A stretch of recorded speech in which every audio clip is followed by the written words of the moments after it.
You were taught, in subtle and not so subtle ways, that your sensitivity was a problem, that you feel too much, that you react too deeply, that you take things personally, that you should toughen up, quiet down, and stop letting everything get to you. So you tried. You tried to shrink your reactions. You tried to silence your instincts. You tried to become someone who doesn't feel everything so intensely. But no matter how hard you tried, it never worked. Because what you were trying to suppress was not a flaw. It was a form of intelligence, a kind of awareness that cannot be taught, only lived. You see, sensitivity is not about weakness. It's about perception. It's about walking into a room and instantly knowing something is off, even when no one says a word. It's about hearing the tremble behind someone's voice, not just the words they're speaking. It's about noticing the energy shift when someone is hurting, even if they're smiling. And that level of awareness, it comes at a cost. Because you don't just observe pain, you feel it. You absorb tension like a sponge. You carry emotions that were never yours to begin with. You sit with discomfort long after others have moved on. And for a long time, you might have believed that this makes you fragile. But the truth is, it makes you deeply attuned. Your nervous system didn't become this way by accident. It learned, it adapted, it paid attention when it had to. Maybe you grew up in an environment where emotional safety was unpredictable, where you had to read between the lines, where understanding people wasn't optional, it was necessary. So you became aware, not just of what people say, but of what they don't say. Not just of what happens, but of what it means. And now, as an adult, that same awareness follows you everywhere. It shows up in your relationships, in your decisions, in the way you process the world. You pick up on things others miss. You notice inconsistencies. You feel the weight behind silence. You sense when something isn't aligned, even when everything looks fine on the surface. And yes, sometimes it overwhelms you, because being aware means you can't unsee, you can't unfeel, you can't pretend everything is okay when it clearly isn't. But here's what no one told you. Your sensitivity is not the problem. The problem is that you were never taught how to hold it. You were given depth without guidance, awareness without grounding, empathy without boundaries. So instead of using your sensitivity as a strength, you experienced it as a burden. You felt responsible for fixing what you could feel. You thought that understanding someone meant you had to carry them.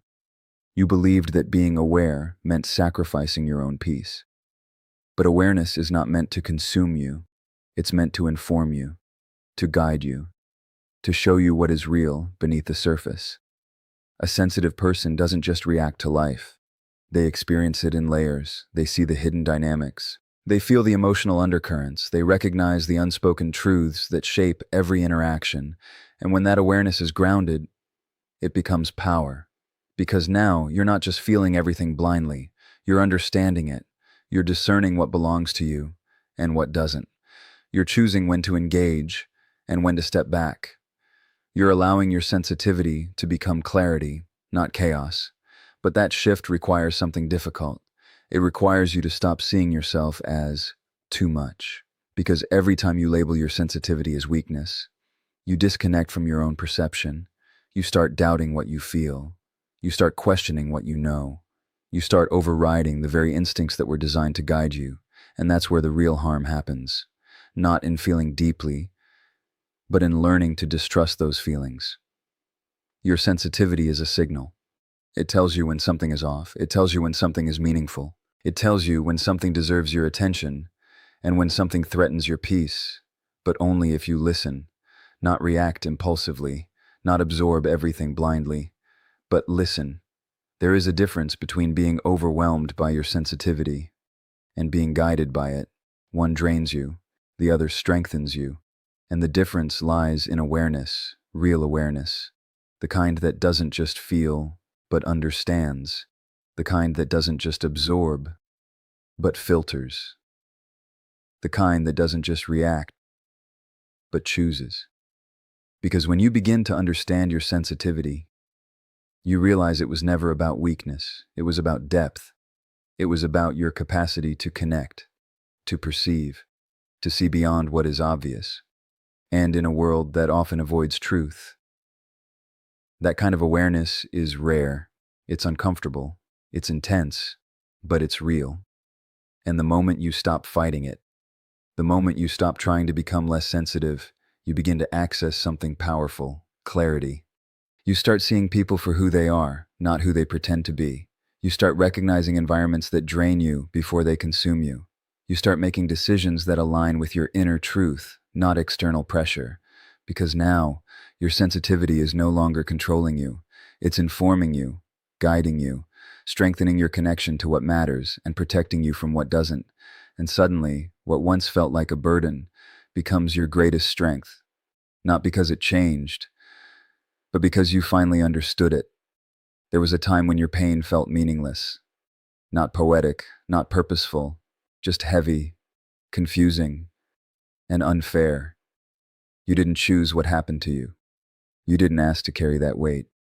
And yet somehow it became part of you. It shaped the way you see the world. It shaped the way you see yourself.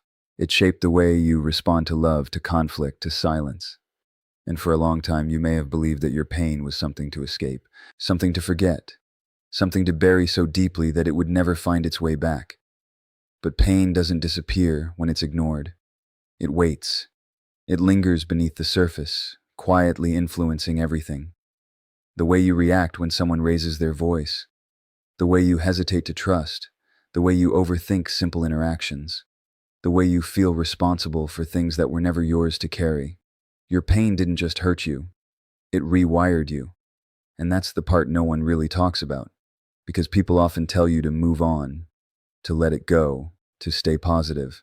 But they don't understand that pain is not just an experience, it's an imprint. It lives in your body, in your nervous system, in the silent patterns you repeat without even realizing. And yet, within that same pain lies something unexpected, a doorway, because the very thing that wounded you also opened you. It made you more aware, more perceptive, more capable of understanding emotions that others struggle to even recognize. You didn't just experience pain, you studied it, without choosing to. You learned its language, you recognized its patterns, you felt its weight in ways that forced you to pay attention. And slowly, without even realizing it, you began to develop something rare: compassion that isn't theoretical, understanding that isn't shallow, empathy that doesn't come from sympathy, but from knowing. Because when someone tells you they're hurting, you don't just hear them. You feel the truth behind their words. You notice what they're not saying. You sense the parts they're afraid to reveal. You understand the depth of their struggle, even when they can't fully explain it. And that ability, it didn't come from comfort. It came from your pain, from the nights you had to sit with yourself, from the moments you had no one to turn to, from the times you had to make sense of things that didn't make sense. Your pain forced you inward, forced you to reflect, forced you to confront parts of yourself that others avoid their entire lives. And in that process, something changed. You became someone who doesn't run from discomfort. You became someone who can sit in silence without needing to escape it. You became someone who can face truth, even when it's hard. That's not weakness. That's transformation. But here's where it gets complicated, because when your pain begins to turn into purpose, there is a risk, a subtle, dangerous shift. You start to believe that your role is to heal everyone, to fix what's broken in others, to carry their pain the way you once carried your own. And it feels natural, because helping others gives meaning to what you went through. It makes your suffering feel like it wasn't for nothing. But purpose is not about losing yourself in others. It's about integrating what you've learned without abandoning yourself again. Your pain gave you insight, but it didn't make you responsible for everyone else's healing. There's a difference between understanding pain and taking it on, and many people who have suffered deeply struggle with that line, because they know what it feels like to be alone in pain, and they don't want anyone else to feel that way, so they overextend, they overgive, they over-identify with others' struggles. But true purpose doesn't come from self-sacrifice, it comes from self-awareness, from recognizing that your story matters, not because it was painful, but because of what you did with that pain. Did you numb it or face it? Did you avoid it or understand it? Did you let it define you or transform you? Because pain can do both. It can trap you in cycles of fear, resentment, and disconnection. Or it can open you to growth, depth, and meaning. The difference is not in what happened to you, it's in how you relate to it. And when you begin to relate to your pain differently, something powerful happens. You stop seeing yourself as broken. You stop seeing your past as something to be ashamed of. You stop trying to erase parts of your story. And instead, you begin to integrate them, to understand them, to learn from them, to allow them to shape you without controlling you. And in that space, purpose emerges, not as something you force, not as something you chase, but as something that naturally unfolds in the way you speak, in the way you listen, in the way you show up for others, without losing yourself, because now your presence carries something different. It carries depth, it carries authenticity, it carries a kind of grounded empathy that doesn't overwhelm, but supports. People feel it. They feel safe around you, not because you have all the answers, but because you don't judge their questions, because you've been in that place, because you've sat in uncertainty, because you've faced parts of yourself that were difficult to accept, and that creates connection, real connection, the kind that doesn't come from perfection, but from honesty. Your pain didn't make you weak, it made you aware. It stripped away illusions, it exposed truths. It forced you to grow in ways you never would have chosen. And while you may never have wanted that pain, it gave you something invaluable, depth. And depth is where purpose lives. You were never the one who rushed to give answers. Not because you didn't care, but because something deeper in you understood that pain is not a problem to be solved. While others interrupt, advise, or try to make things better, you stay, you listen, not just to words, but to what's behind them. You notice the pauses, the hesitation, the way someone's voice shifts when they're trying not to break. And instead of filling that space, you allow it. Because instinctively you know something most people don't. People don't heal when they are fixed. They heal when they are felt. And that changes everything. It changes how you show up. It changes how others experience you. It changes the kind of presence you bring into a room, because you are not trying to control the outcome. You are not trying to impose solutions. You are not trying to prove your worth by being useful. You are simply there, fully, quietly, attentively. And in a world where everyone is trying to be heard, that kind of presence is rare. You don't rush someone through their pain. You don't tell them it will be okay just to ease the discomfort.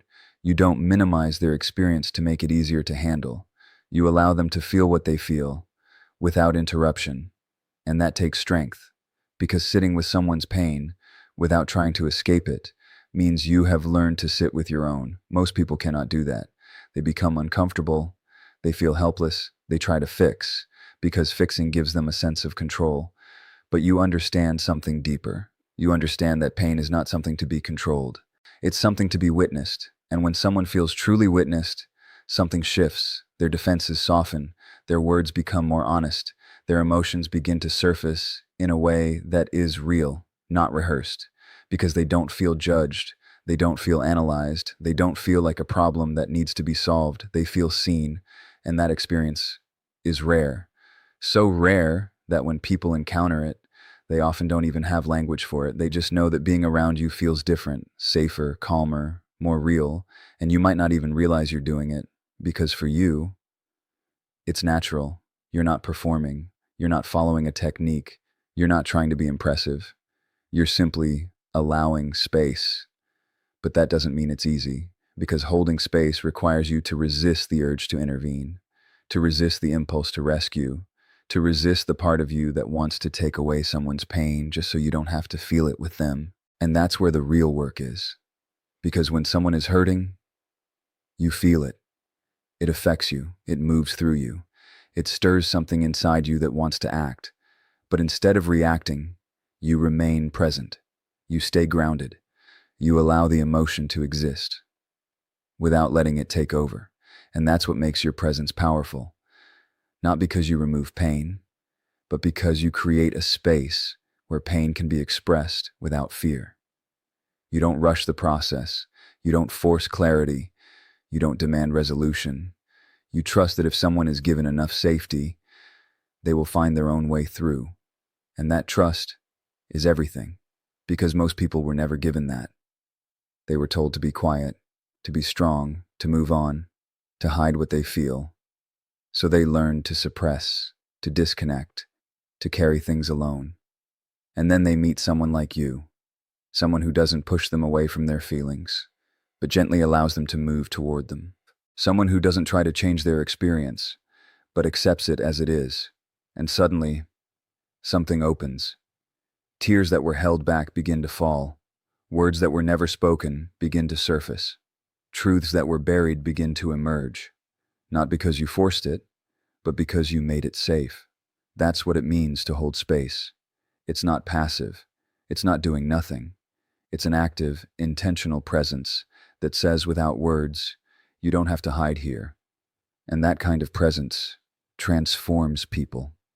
Not instantly, not dramatically, but deeply. Because when someone feels safe enough to be real, they begin to reconnect with parts of themselves they had to shut down. They begin to understand their own emotions. Instead of running from them, they begin to process, instead of suppress. And that's where healing begins. Not in advice, not in solutions, but in awareness. And you facilitate that just by being who you are. But there's something you must understand. Holding space does not mean abandoning yourself. It does not mean absorbing everything. It does not mean becoming responsible for someone else's emotional state. Because if you lose yourself in the process, you are no longer holding space. You are disappearing. And true presence cannot exist where there is self-neglect. So the same awareness you offer to others must also be directed inward. You must recognize when you are becoming overwhelmed, when you are taking on more than you can hold, when your empathy is turning into exhaustion, because your role is not to carry pain, it is to witness it, without losing your center, and that requires boundaries, not walls, but clarity. The clarity to know where you end, and where someone else begins. The clarity to feel deeply, without drowning in what you feel. The clarity to be present, without sacrificing your own well-being. Because the most powerful space you can hold is one that includes yourself within it. You've never been able to lie to yourself for long, even when it would have been easier, even when it would have protected you from conflict, rejection, or loss. Something inside you resists comfort when it's built on illusion. You can feel it, that quiet tension when something isn't real, that subtle discomfort when words don't match energy, that inner voice that refuses to stay silent when something is off. And for a long time, you may have wished you didn't have it.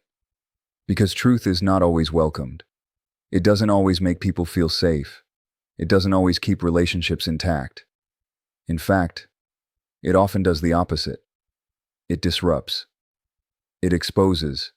It challenges. And that comes with a cost. You've probably been called too intense, too direct, too serious. Maybe people told you to just let things go, to stop overthinking, to not make everything so deep. But what they didn't understand is this. You're not searching for problems. You're responding to what's already there. You don't create discomfort. You reveal it. And that makes people uneasy. Because most people are not taught to face truth. They are taught to maintain harmony, even if that harmony is false. To smile when they're hurting. To agree when they're conflicted. To stay in situations that no longer align just to avoid disruption. But you feel the weight of that. You feel what happens when truth is ignored. When authenticity is sacrificed for acceptance. When silence replaces honesty, and you can't fully participate in it, not without something inside you tightening, not without losing connection to yourself. Because for you, truth is not just a concept, it's a necessity.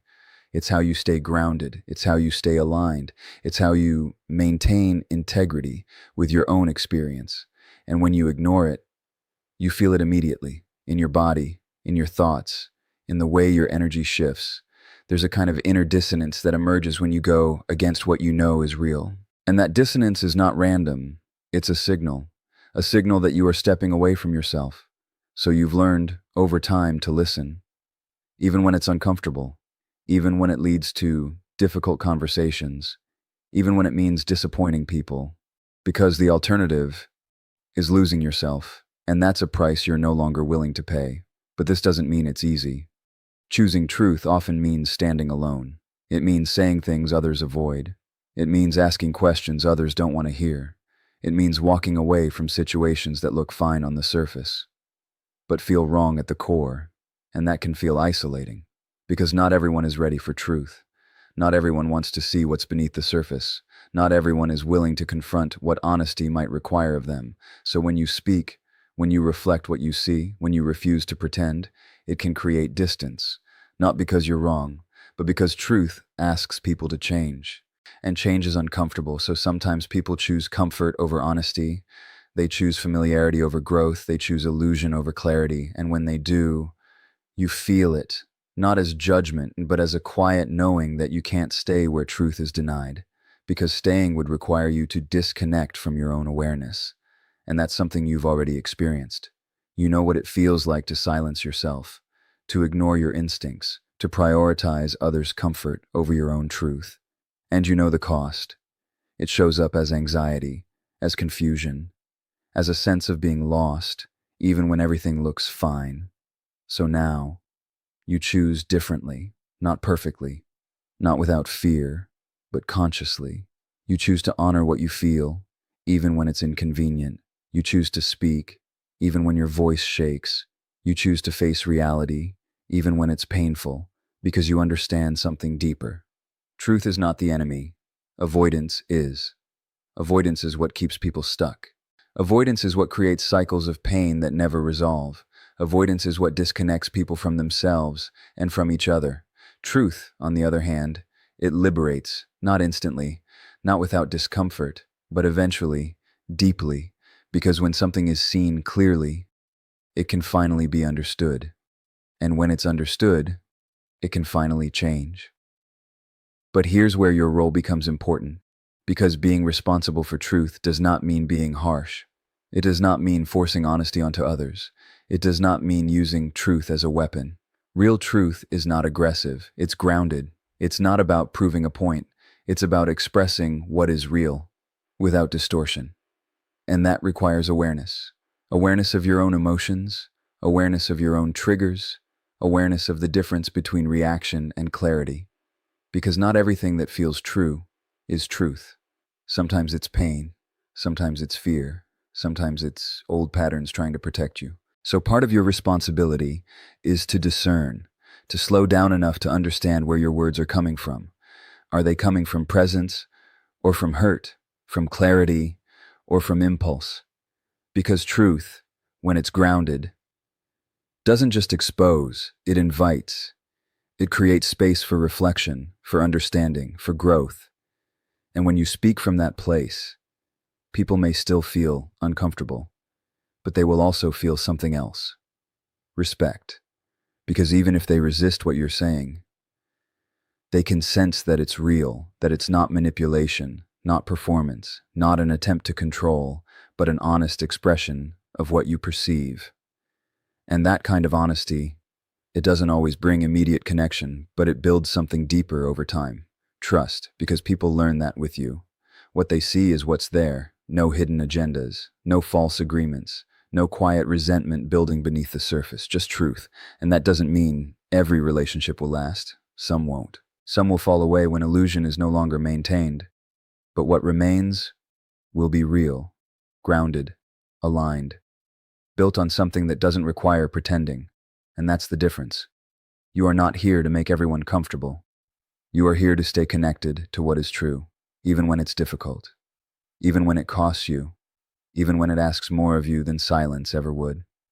Because at the end of the day, comfort fades, but truth stays.